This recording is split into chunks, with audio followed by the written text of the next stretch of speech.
꿈꾸는 유치부 친구들, 안녕하세요. 하나님을 예배하고자 모인 우리 모든 유치부 친구들을 환영하고 축복합니다. 오늘도 바르고 멋진 자세로 하나님을 예배하길 원하며 먼저 사도신경으로 우리의 신앙을 고백합시다. 전사님 따라서 바로 고백해 보아요. 나는 전능하신 아버지 하나님, 천지의 창조주를 믿습니다. 나는 그의 유일하신 아들, 우리 주 예수 그리스도를 믿습니다. 그는 성령으로 잉태되어 동정녀 마리아에게서 나시고 본디오 빌라도에게 고난을 받아 십자가에 못 박혀 죽으시고 장사된 지 사흘 만에 죽은 자 가운데서 다시 살아나셨으며 하늘에 오르시어 전능하신 아버지 하나님 우편에 앉아 계시다가 거기로부터 살아있는 자와 죽은 자를 심판하러 오십니다. 나는 성령을 믿으며 거룩한 공교회와 성도의 교제와 죄를 용서받는 것과 몸의 부활과 영생을 믿습니다. 아멘. 우리의 온 몸과 또 온 마음을 다해서 하나님을 찬양해요. 다 함께 일어섰 할렐루야.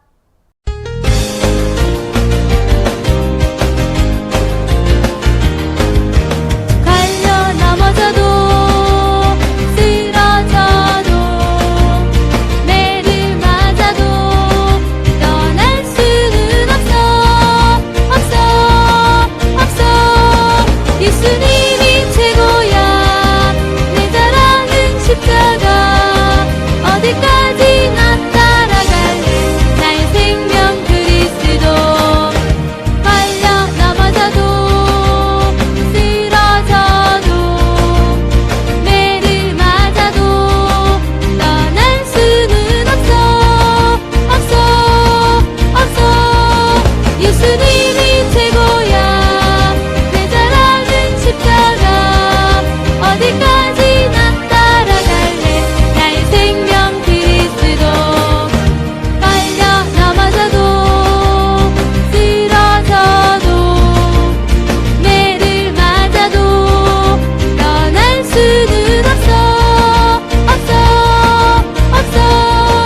예수님이 최고야. 내 자랑은 십자가. 어디까지나 따라갈래. 나의 생명 그리스도.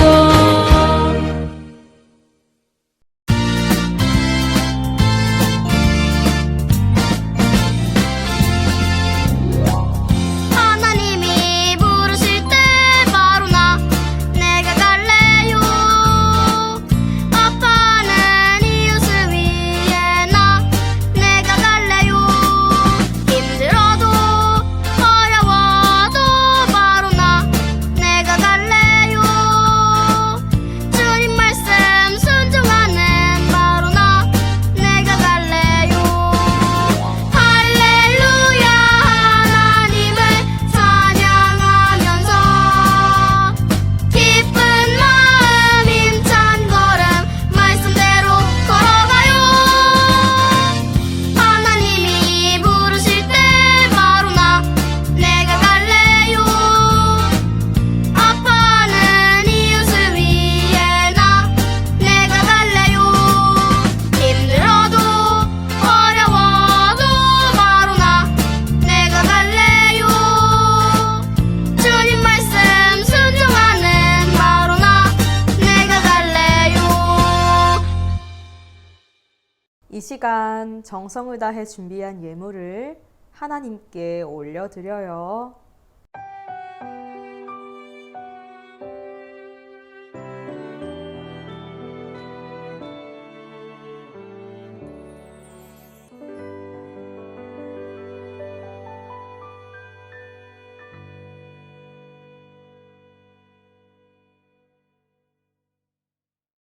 전도사님 따라서 함께 기도해요.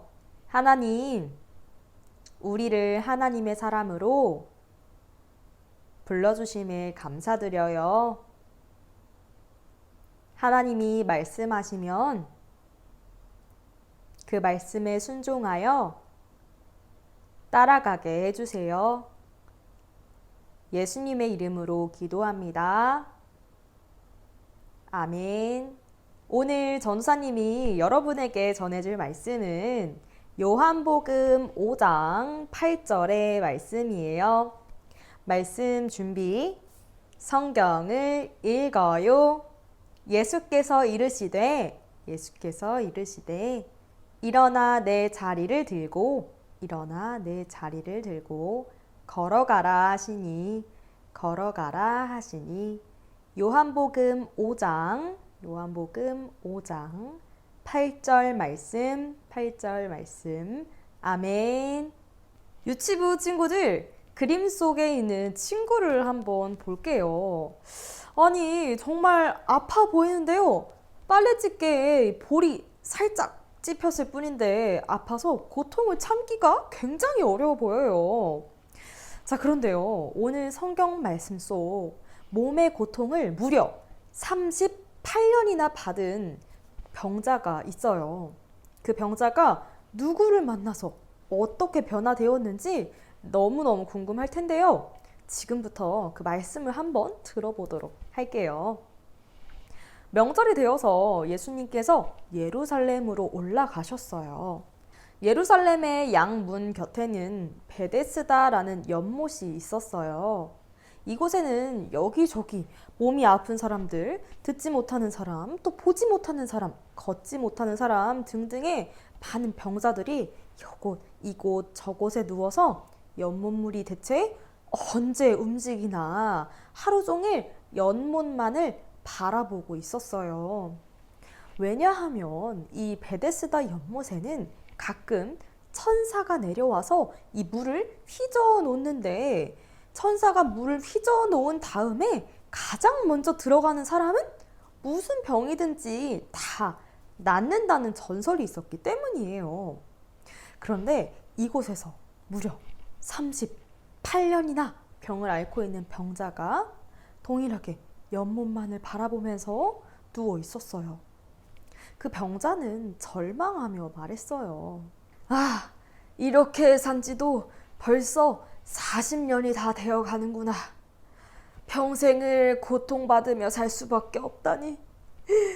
나에겐 이제 더 이상 아무 희망이 없어. 그때였어요. 예수님께서 그 병자에게 다가와 말씀하셨어요. 네가 낫고 싶니? 예수님께서는 그가 오랫동안 병으로 앓고 있다는 것을 알고 계셨어요. 참, 물론이지요. 하지만 보시다시피 몸을 움직일 수도 없고 물이 움직일 때 나를 연못에 넣어주는 사람도 없습니다.